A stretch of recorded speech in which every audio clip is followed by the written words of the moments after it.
Hey you guys, today we're going to talk about the rap game, season 3, episode 3. It's Saturday, so it ain't no getting dressed, getting cute for the videos. And I got my daughter with me. Say hey. Hey. Oh my God. I swear she'd be pumped up before the camera go and then the camera go, she'd be like, okay. Anyway, we just finished watching the rap game, and we watched it in 2 separate rooms, so we don't know what the other person thought of this episode. I had a lot to think about this episode, and we don't have no notes, so we just gonna talk about it. Okay. We freestyling. Oh my God. Anyway, they end up at the beginning. They went to the monument of Dr. Martin Luther King in Atlanta, and I remember going there in July. And I did not know, I promise I didn't know that their bodies was right there. Oh my God. I got pictures and everything. I'm going to show you. I got pictures and everything when we went to his, when we went to his house, and we went all around there. And I'm telling you, when you just walk right there, just right there where they were at, where the kids were at, oh, it's just this feeling like, oh, he's touching you. So I understood where, what's her name? Flagey, when she ran up to Bernice, when I was just like, oh my God, I totally understand where you coming from.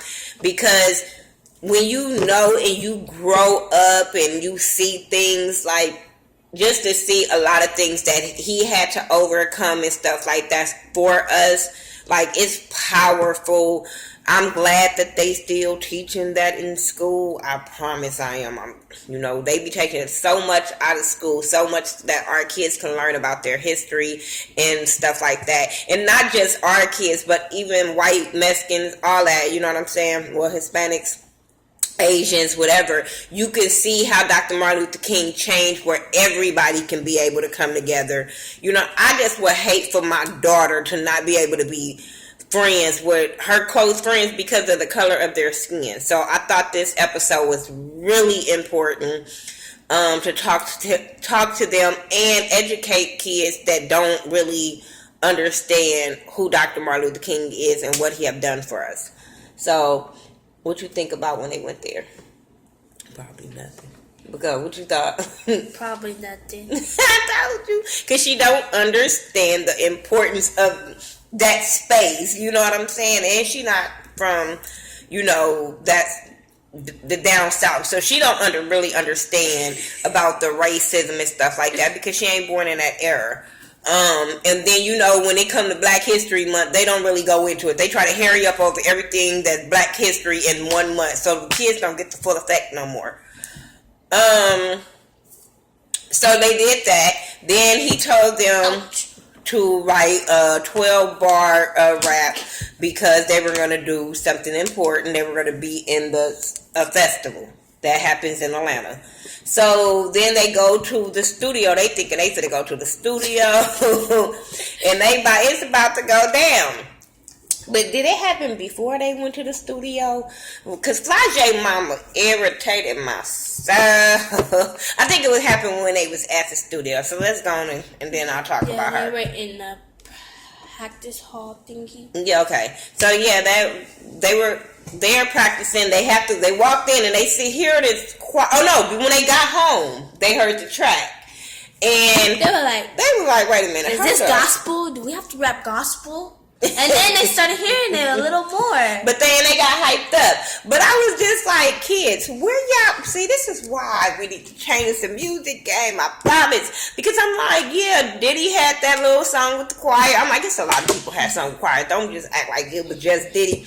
But I'm like, Kanye West had Jesus Walks, you know what I'm saying? So I'm like, kids, focus. It's more than, that little Dirk and, all them other people. It's more than that. It's some real music out here that plays with real instruments and people that sing in the background. That's why I be so pumped up about you playing music instead of just want to go turn on. I play 2 instruments. Yeah, but I don't want you to just be over there turning on your phone and getting a beat off of that. No, I want you to learn how to make the beat, not be over there cheating. Well, it ain't cheating. Well, yeah, it is. Fuck that.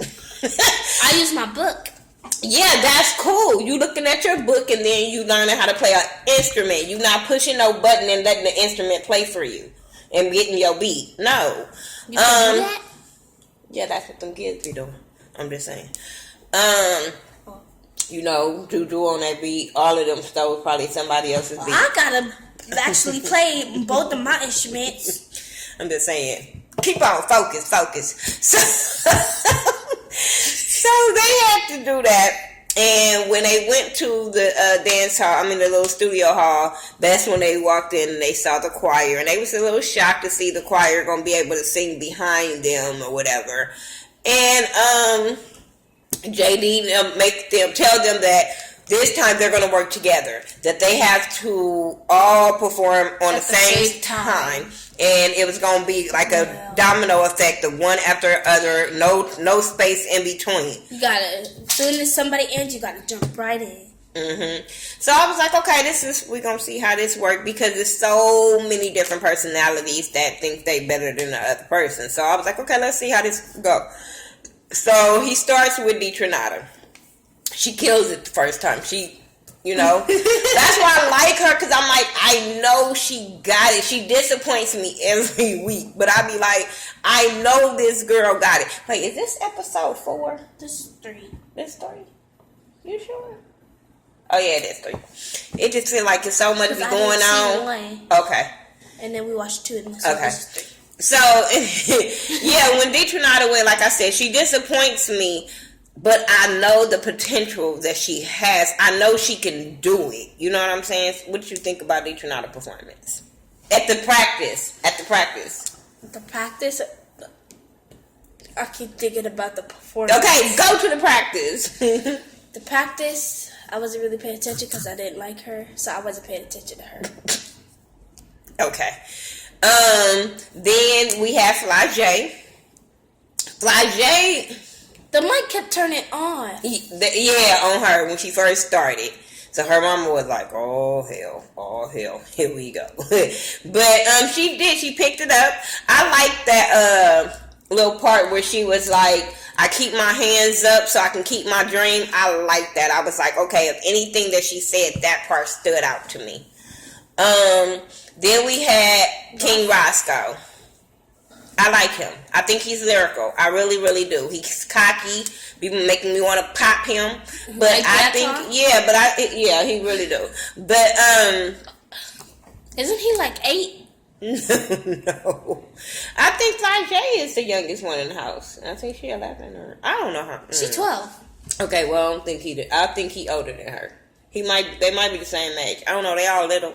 I thought he was like 8 when he first saw him. Because he's so little. No, size don't matter. I'm tall. People think I'm 13. Yeah. Anyway, next person was Tally. She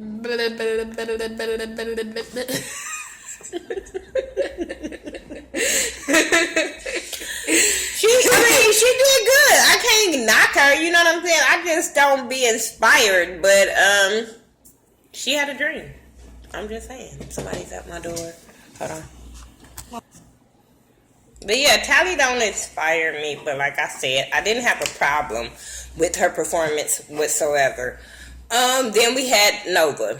Nova always rips it to me. He just as soon as he start, he make you listen to what he is saying. You know what I'm saying? Instead of just jumping around being hyped, he always make you listen to what he is saying. His lyrics is dope. So as he performing, his manager hyped up. You know what I'm saying? He's doing to me what he's supposed to do. He is hyped up. He's making sure his artist is saying his words, stuff like that. And then okay, go ahead. The other person, who? Think he echoing him. Yeah, it's stupid. Fly J's mom is over there getting irritated. She's getting irritated as Nova is performing and his manager is pumped up. So she's getting more and more irritated as they go on. So, here we go. So when all of that happens, that's in. He finished. JD ended up leaving, telling them to rehearse because he's seen some things that they need to work on, and they only have till tomorrow. So they need to rehearse. So rehearsal time. They all want to rehearse, but some want to rehearse with the music, some don't. I thought it would have been a good idea to rehearse it with the music. They need more than one room. Yeah, but no, because they all have to come in. It wasn't about me being in more than one room, because they have to do it together. Oh, yeah. You know what I'm saying? But my whole thing was, I thought it was a good idea to do the music with the rehearsal so they can stay on point. And then Flash and Mama kept arguing, and they kept getting more nervous and nervous. They didn't even have time to rehearse. I felt that it was out of line for them to be arguing in front of them kids too. Like, you throwing not only Nova off, the other kids are sitting in the room and not being able to rehearse because of what Flage Mama is doing. I'm glad that Nova's manager took the high road and said, you know what, you got it. You got it. I'm not even going to go back and forth with them, because the argument kept going on. And I'm like, rehearsal tomorrow, is y'all not realizing that? Like, I felt like, did they not see last season? That's not. Because she got mad and called out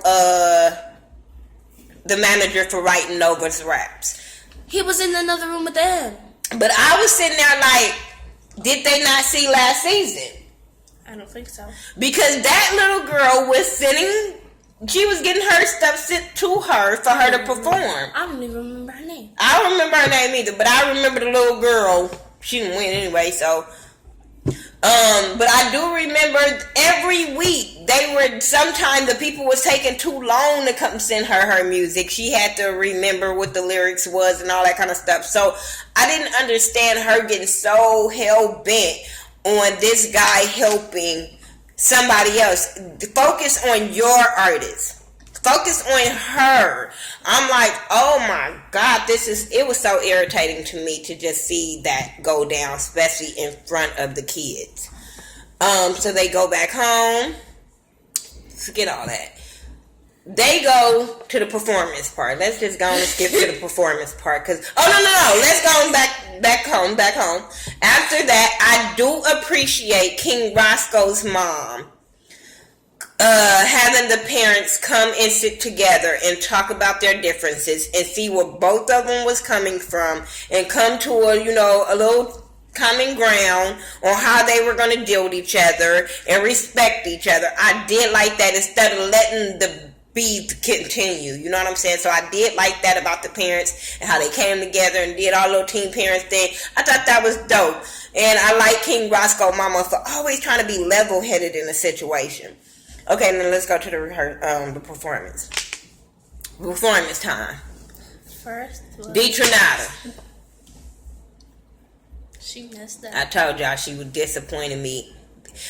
She lets her cockiness and a lot of times she'd be hard-headed, and then a lot of times she likes to shut down. And I'm like, you have a manager there that's willing to always help you, and she don't allow that, because even when they were writing bars and he was asking her about what did she write already and all this kind of stuff, and he was trying to be involved, she wasn't allowing him to be her manager. And I was just like, oh my gosh, she's frustrating me. So when it came to the performance part, I was like, oh my God. Then she just going across the stage saying the same old thing. I was like, girl, just get off. Just get off. Because I just kept saying, oh my gosh, it's just like a train wreck, and you just be like, oh, poor baby.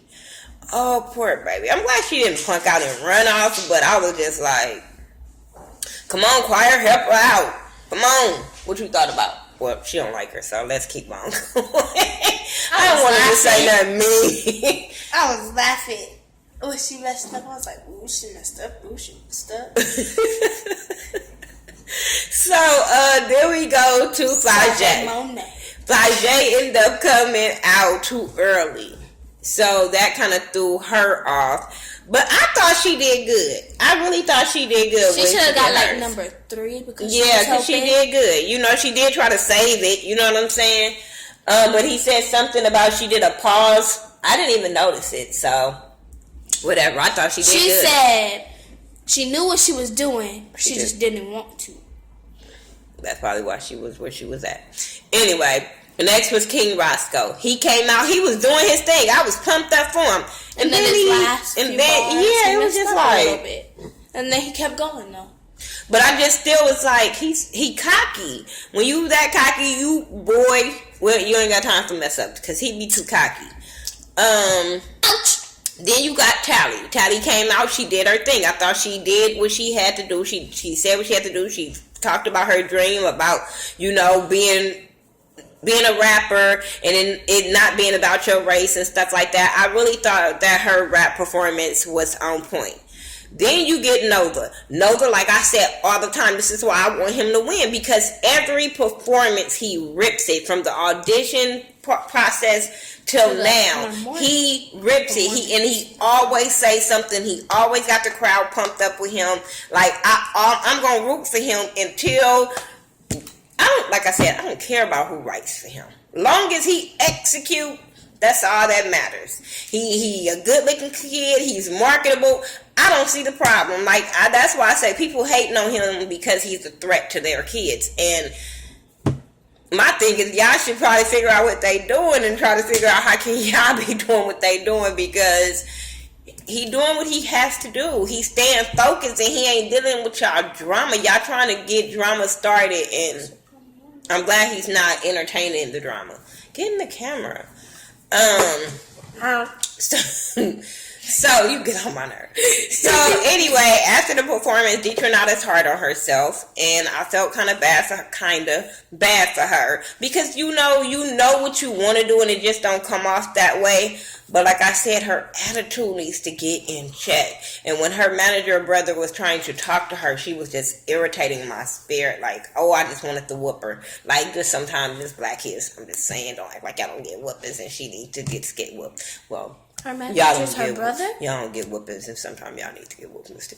I thought her manager was her dad. No, that's her brother. He old? Kids feel like anybody over 20 or 18 is old. They get on my nerves. You're old too. And he's 20. I know. That don't make no sense. Anyway, this boy probably only 23. He just look a little mature. I'm just saying. Like daddy age. Be cool. Oh. Yeah, be quiet. Go to the you. I'm about to pull her braids off. Anyway, go back.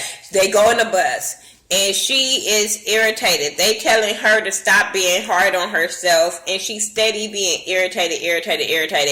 And when the brother tried to say something, she just like, he over there saying something, and I just want to be left alone, which is fine. We all get to that point. Like, if we mad, we just shut down. We don't want nobody to talk to us. We just let us be able to just chill and zen. But at the same time, I was like, he's trying to help you. He's not trying to go at you and be like, girl, how you mess up? What did you do? He wasn't doing none of that. So I just felt like, girl, snap back, girl.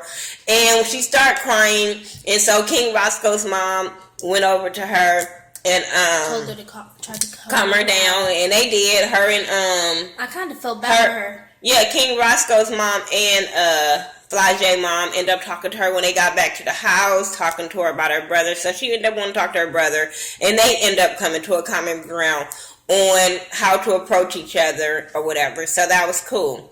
Then we get to the hit list. Go ahead. Number 5. Before my camera run out. Number 5. Dejanata. Yeah, finally learned how to pronounce it. As it should have been, she deserved that number 5 spot. She couldn't even get mad. She number 4. King Roscoe. Okay, King Roscoe. And he was so mad. He was mad about that. Why am I number 4 and Flage should have been number 4? And she the one came in early, but I'm like, you stopped, my dude. You messed up. She was still good. She just came in a little early. But she still did her whole rap. You know she didn't mess up like that. And she saved the first person. So, yeah, she deserved her spot. And number 3 was Flage. You know what I'm saying? And she deserved her spot because even though she did what she had to do, she still came in a little early, and then that pause in her rap. So I understood that part of her being number 3, and she wasn't mad. She was just like, okay, now we know what we did. Now we know we need to work on. That's what her mama was saying. And I was like, okay, that's what I like. I like when people understand their flaws and just say, I'm going to work on it. I'm not going to hate on it. Number 2. They started. He They had to asked. figure it He out. asked who. He asked. Nova's manager. Manager. Nova manager is not a girl. So he was like, "Do you think that he's number 1?" And he was like, "Yeah, because he had the strongest lyrics." And I was like, "Yeah." And Tally looked. Oh my God, I like Tally. I told y'all I like her. I don't like her manager. I just wanted to grab her. Keep her big mouth shut. And she just started hating about what Tally writes all her raps. And I'm just like, girl, really? You throwing this kid under the bus? It wasn't even about you throwing his manager under the bus. You threw a kid under the bus. And to me, you just looked at more of a hater than anything. You looked at more of a hater. And so JD was like, you know what? Let's just put it up there. So number 2 was Tally. Number 1, Nova. And he deserved it. He deserved it. And then when he said no, I was clapping really, really hard. Yeah, I walked in the room because I was like, that's what she get. That's what you threw that kid under the bus. That was so disrespectful to throw him under the bus. And like JD said, regardless of who did it, if it's the team, if he ain't over there stealing lyrics from another team, what's the problem? That is what his manager is there for. I mean, you making sure your artist's lyrics are on point, his performance on point. I don't understand. Like, what are you doing, little girl, just being on the show to be cute? Because we ain't seen you do nothing. What are you doing? I'm going to be mad if the episode when they switch managers and she sabotaged somebody else, because she just looked like that type of person. She just looked like a shady ass person, and I just want her to skip her ass back on to Disney. I wasn't feeling her whatsoever. Tally, now you over there making that comment that he only won because there was a lot of girls in the audience. Bitch, if your bars was strong as you want them to be, and I don't mean to call that little girl a bitch, but I just was mad that was her excuse. No, he just had a stronger performance. Congratulate him that he had a stronger performance than you. But don't hate on him. Your performance wasn't bad at all. And JD's show wasn't judging on the girls screaming for this boy. It was his bars. It was his performance. I was so irritated. So irritated. Anyway, what you thought? Let's get your thought. About the number 2 and number 1 spot. Number 2, Tally. Come on, I didn't think that Tally was going to be number 2. I thought she was going to be number 1 again. Because I thought JD was going to believe that Nova wasn't writing his raps. Mm-hmm. And he was going to make Tally number 1 and Nova number 2. But why would he do that when he allowed that to happen last season? Remember, he allowed that girl to have writers. He did? Yeah, he knew that the girl had people sending her to rap. Oh, I don't remember. Yeah, he knew about that. That's why I was like, that shouldn't even be a problem of somebody writing this boy's raps. Like, this is a long video. And like I said before, everybody that's somebody in the rap game have had somebody write for them. I'm telling y'all better go over there and y'all see on Love and Hip Hop Hollywood, they was talking about Max Lux. He writes for a lot of people. Then you got like Neo. He writes for people. Then you got Nocturnal. If y'all don't know who Nocturnal is, y'all need to Google him. He writes for people. Google him. He writes for a lot of people. See, this is why we need better music, because when you don't know who these people are, something's wrong. Something's wrong with the kids. I'm just saying. No, it's just that y'all old. And I don't listen to music. I watch YouTube and watch cartoons. Girl, it's music on YouTube. I watch cartoons. That's because she a kid. And I don't let her be too grown. But yeah, this week was crazy. Next week they gonna do a makeover. So I can't wait for that stylist to come. I like her because she tell them how it is. So yeah. She do look like Iggy. I tried to say that. That's why I was like, Girl, you should have came in here with black hair, because people gonna always think you Iggy. She should have came in here this season with another color hair. Just saying. I know that's not her, but she just should have had a whole different makeover this season, so you won't be considered Iggy, because people thought that last season of her. Anyway, That's all we got. Say bye, little Michaela. Bye, little Michaela. Anyway, that's what we got for you guys for the rap game this week, season 3, episode 3. We'll be back next week for it. Anyway, follow me on all social media sites by Thaghettoview, THA, not THE. And I'll talk to you later. Peace.